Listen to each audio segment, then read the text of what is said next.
question of honor in the Game of Thrones. Let's untangle that knot.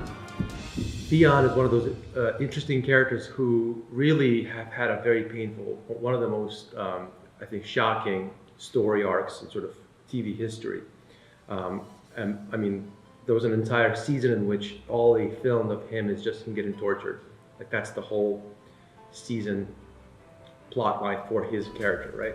So what's interesting about his character is that he begins as a kind of a shifty, adventuristic, sort of morally agnostic character who then rapidly takes the dive off the cliff into being a villain and essentially betraying his adopted family and causing them untold suffering, right? But then the show takes him off the cliff and it makes him captured and gets him tortured. And so for most of the show, he's kind of on the sidelines. He's kind of looking at other great people doing great or terrible things, and he's just a victim of circumstance. He's been, castrated. He's seen a lot, let's put it that way. But he's done worse, right? He's done even worse than that. So it's a complicated character, and you're seeing him as a summation of all the things that have happened to him. And he's finally realized that the only reason for living is in the defense of goodness and virtue and honor and good things. Because without those things, life is meaningless and purposeless and ultimately leads to cruelty and destruction for everybody around you.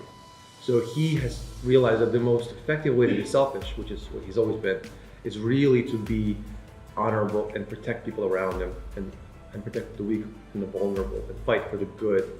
And so by the end, right, this kind of filthy character is standing there in the face of the onslaught from the Night King and his zombie hordes, and he's willing to kill himself and to die for the protection. He's no longer just seeking his physical comfort like he used to in the beginning.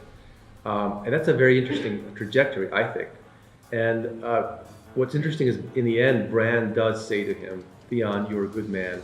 And that phrase, you're a good man, is enough to sort of, have Theon burst into tears, and then he goes to sacrifice himself. So there's two ways that Theon's life has been lived: destruction or goodness. There's no victimless pleasure seeking. There's no victimless selfishness, as he's discovered. I think as all of us have discovered. So he's essentially become a virtuous character after having lived a life of filthiness.